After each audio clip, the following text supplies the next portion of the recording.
નમસ્કાર, ખૂબ ખૂબ સ્વાગત છે. સમય થઈ ચૂક્યો છે સુપર પ્રાઇમ ટાઈમનો. અમે હાજર છે અમારી ટીમ સાથે. હું છું જગદીશ અને સુપર પ્રાઇમ ટાઈમમાં સૌથી પહેલા વાત કરીશું શક્તિ સાયક્લોન એટલે કે આ ચક્રવાતના વધતા જતા ઘેરાવની.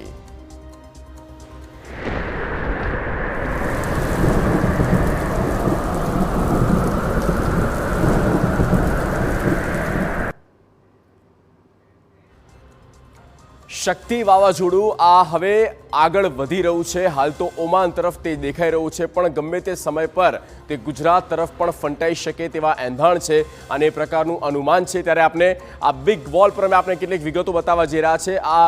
આપને એ સેટેલાઇટ ઇમેજ પણ અમે આપને બતાવી રહ્યા છે. શક્તિ વાવાઝોડું કે જે આપ જોઈ શકો છો, જ્યાં પિંક કલરનો જે મુખ્ય એરિયાઝ આપણે દેખાઈ રહ્યો છે, આ એ જ છે સાયક્લોન, શક્તિ સાયક્લોન. અને જે ગુજરાતથી લગભગ 350 કિલોમીટરની દૂરી પર અત્યારે છે.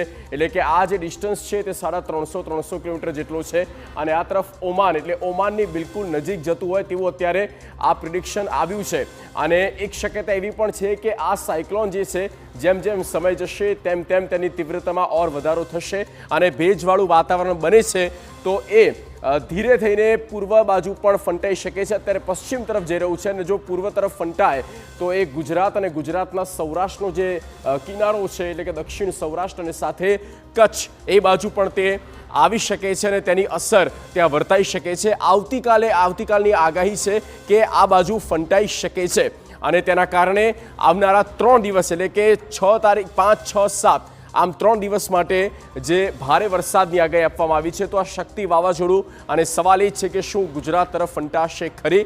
શક્તિ વાવાઝોડાનું સંકટ હજુ પણ મંડરાઈ રહ્યું છે. ભલે તેની દિશા ઓમાન તરફ હોય, પણ એક એવી શક્યતાઓ પણ છે કે આવતીકાલે આ જ વાવાઝોડું ગુજરાત તરફ ફંટાઈ શકે છે અને તેના કારણે ગુજરાતના કેટલાક ભાગોમાં ભારે પવન ફૂંકાઈ શકે છે.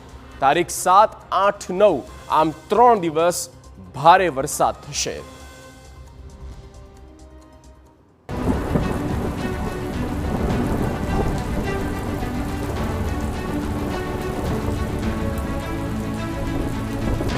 શક્તિ વાવાઝોડાનો ખતરો આવી શકે છે ગુજરાત તરફ. 5 દિવસ રહેશે વરસાદી વાતાવરણ. ગુજરાત પરથી હજુ ચોમાસાએ સંપૂર્ણ વિદાય નથી લીધી. ત્યાં એક વાવાઝોડું રચાયું છે જે ગુજરાત તરફ આગળ વધે તેવી શક્યતા છે. હવામાન વિભાગ અનુમાન મુજબ આ વાવાઝોડું ઓમાન તરફ આગળ વધી રહ્યું હોવા છતાં 6 ઓક્ટોબર આસપાસ તેનો દિશા પરિવર્તન થવાની શક્યતા વ્યક્ત કરવામાં આવી, જેના કારણે તે ગુજરાતના દરિયાકાંઠાને અસર કરશે. આગામી 7 દિવસ હળવાથી મધ્યમ વરસાદની આગાહી છે. આગામી 5 ઓક્ટોબર સુધી શક્તિ વાવાઝોડું ગતિ પકડશે અને 6 ઓક્ટોબરે ગુજરાત તરફ વાવાઝોડું યુ-ટર્ન લેશે. ગુજરાત તરફ ફંટાયા બાદ વાવાઝોડું ધીમું પડવાની શક્યતા છે.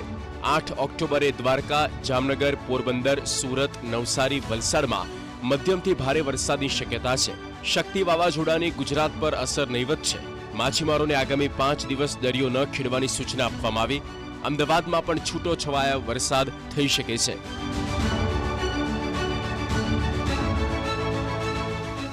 एक सिस्टम जो है एक सीवियर साइक्लोन शक्ति जो नॉर्थ ईस्ट अरेबियन सी में अभी बना हुआ है, जो 18 किलोमीटर पर आवर की स्पीड से जो है वेस्टवर्ड अभी करंट मूवमेंट उसका है, जो कि अगले 5 तारीख तक सेम मूवमेंट रहेगा और 6 तारीख मॉर्निंग में ये रिकर्व होगा, मतलब वो फिर से मुड़ेगा और वापस इसका जो मूवमेंट होगा वो ऑलमोस्ट जो है ईस्ट नॉर्थ ईस्ट वर्ड जो है मूवमेंट आएगा और ये गुजरात की तरफ थोड़ा मूवमेंट करेगा.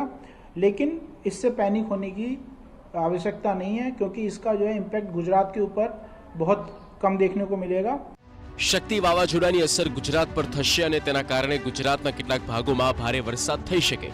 સૌરાષ્ટ્ર અને દક્ષિણ ગુજરાતના કેટલાક ભાગોમાં વરસાદ થઈ શકે. 9 ઓક્ટોબર સુધીની આ આગાહી આપવામાં આવી છે, જ્યાં 40 થી 55 કિલોમીટરની ઝડપે પવન ફૂંકાઈ શકે છે. इस सिस्टम को देखते हुए उसमें 8 तारीख को जो है गुजरात के कुछ हिस्सों में जो है एक आध जगह जो है हैवी रेनफॉल देखने को मिल सकता है रिकवर के बाद, जिसमें मुख्य तौर पे सौराष्ट्र के द्वारका, जामनगर, पोरबंदर जो डिस्ट्रिक्ट्स हैं इसमें एक आध जगह जो है बारिश हो सकती है. साथ ही साथ साउथ गुजरात के कुछ डिस्ट्रिक्ट जिसमें नवसारी, वलसाड़, सूरत, दमन, दादरा नगर हवेली एक आध जगह यहाँ भी जो है हैवी रेनफॉल हो सकता है. साथ ही अगले दिन की बात करें 9 अक्टूबर की, उसमें जो है साउथ गुजरात, एक्सट्रीम साउथ में अगर हम जाएं तो वहाँ पे एक आध जगह, जिसमें मुख्य तौर पे वलसाड, दमन, दादरा नगर हवेली में जो है एक आध जगह बारिश हो सकती है।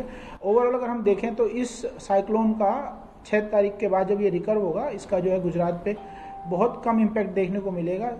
અંબાલાલની ચોંકાવનારી આગાહી. ગુજરાતમાંથી ચોમાસાની વિદાય છતાં વાતાવરણ પલટાયું અને સાયક્લોનિક શક્તિ હવે યુ-ટર્ન લઈ શકે. સાયક્લોનની અસર રાજ્યના ઉત્તર પૂર્વ ભાગમાં થઈ શકે છે. ઉત્તર ભારતમાં 4 થી 8 ઇંચ વરસાદ થઈ શકે છે. ઉત્તર ભારતના વરસાદને કારણે ઠંડીનું પ્રમાણ વધશે. ગુજરાતમાં જામનગર, પોરબંદર, રાજકોટ, કચ્છ અને રાજસ્થાનના ભાગોમાં ભારેથી અતિભારે વરસાદ થશે તેવું અંબાલાલનું કહેવું છે. સાયક્લોન બનેલું છે શક્તિ નામનું, અને એ સાયક્લોનમાં લગભગ ઓમાન તરફ એક એન્ટી સર્ક્યુલેશન બન્યું છે, જેના કારણે આ સિસ્ટમ લગભગ ગુજરાત તરફ આવી રહી છે. પહેલાં એ દક્ષિણ પશ્ચિમ ભાગ તરફ આવશે અને ત્યાંથી લગભગ ધીરે ધીરે દક્ષિણ પૂર્વ ભાગ તરફ જશે. ત્યાંથી ઉત્તર સૌરાષ્ટ્રના ભાગો, જામનગરના ભાગો, કચ્છના ભાગો, પશ્ચિમ સૌરાષ્ટ્રના ભાગોમાં ભારે પવન ફૂંકાશે. હમણાં ગતિવિધિ શરૂ થઈ જશે. વાદળનું જમાવડો આજથી શરૂ થઈ જશે. બીજી તરફ 4 થી 7 ઓક્ટોબર દરમિયાન ઉત્તર પશ્ચિમ અને અડીને આવેલા ઉત્તર પૂર્વ અરબી સમુદ્રમાં દરિયાની સ્થિતિ ખૂબ જ ખરાબ રહેવાની સંભાવના છે. ગુજરાત અને ઉત્તર મહારાષ્ટ્રના દરિયાકાંઠાના વિસ્તારોમાં દરિયાની સ્થિતિ ખરાબથી ઘણી ખરાબ થવાની સંભાવના છે.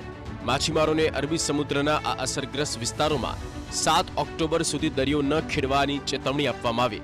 હવામાન નિષ્ણાંત અંબાલાલ પટેલનું કહેવું છે કે ઓમાન તરફ સાયક્લોનિક સર્ક્યુલેશન થતાં ગુજરાતના માથે જોખમ છે. આ વાવાઝોડાની અસરના કારણે દરિયા કિનારે 994 મિલીબાર વચ્ચેનું હવામાન દબાણ છે. તદ જગ્યાએ 60 થી 70 કિલોમીટરની ઝડપે પવન ફૂંકાવાની શક્યતા રહેશે. અને વાવાઝોડા અંગે કંઈ નક્કી ન કહી શકાય, ત્યારે તેનું રૂટ બદલતું પણ હોય છે. પરંતુ હાલની સિસ્ટમ જોતાં તેની અસર ગુજરાત પર મોટો ખતરો જણાઈ રહ્યો નથી. આમ છતાં પશ્ચિમ સૌરાષ્ટ્રના ભાગો, જામનગરના ભાગો, ઉત્તર સૌરાષ્ટ્રના ભાગો, કચ્છના ભાગો, કેટલા ભાગોમાં ભારે વરસાદ થવાની શક્યતા છે. આગાહીકાર પરેશ ગોસ્વામીની આગાહી. પશ્ચિમ દિશામાં જઈ રહ્યું છે વાવાઝોડું. 5 ઓક્ટોબરે યુ-ટર્ન લઈ શકે. ગુજરાત તરફ ફંટાઈ શકે વાવાઝોડું. વાવાઝોડું ઓમાન તરફ જઈ રહ્યું છે અને આવતીકાલે યુ-ટર્ન લે તેવી શક્યતા, અને તેની દિશા ગુજરાત તરફ થશે. જ્યારે યુ-ટર્ન લેશે ત્યારે તે નબળું પડી જશે. ઉત્તર પૂર્વ તરફ ગતિ પકડશે, જેના કારણે કચ્છ અને સૌરાષ્ટ્રમાં વરસાદ થશે.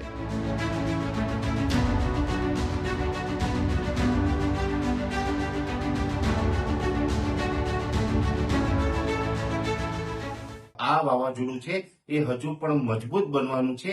એ સતત પશ્ચિમ તરફ ગતિ કરશે અને ઓમાનથી થોડું દૂર રહેશે. પછી 5 ઓક્ટોબરના રોજ એ ફરીથી યુ-ટર્ન લે તેવી શક્યતાઓ છે અને યુ-ટર્ન લઈને ગુજરાત તરફની ફરીથી દિશા થશે.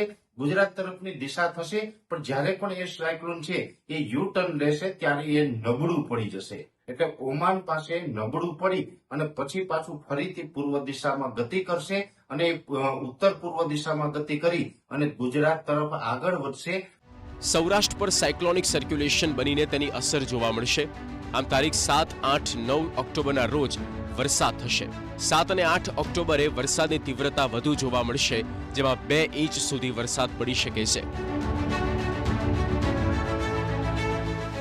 આ જે શક્તિ વાવાઝોડું છે એ જ્યારે યુ-ટર્ન લેશે ત્યારે નબળું પડશે અને નબળું પડીને પછી ગુજરાત સુધી આવે એટલે લગભગ સૌરાષ્ટ્રના દરિયાકાંઠે આવશે. ત્યાં સુધીમાં વાવાઝોડું વિખાઈ જાય અને સૌરાષ્ટ્ર ઉપર એક સાયક્લોનિક સર્ક્યુલેશનના સ્વરૂપે આવે તેવી શક્યતાઓ છે. આમ ગુજરાત પર સીધો ખતરો તો દેખાતો નથી, પણ ભેજવાળું વાતાવરણ ઊભું થાય અને તેની તીવ્રતા વધે તેની સંભાવના નકારી શકાય નહીં.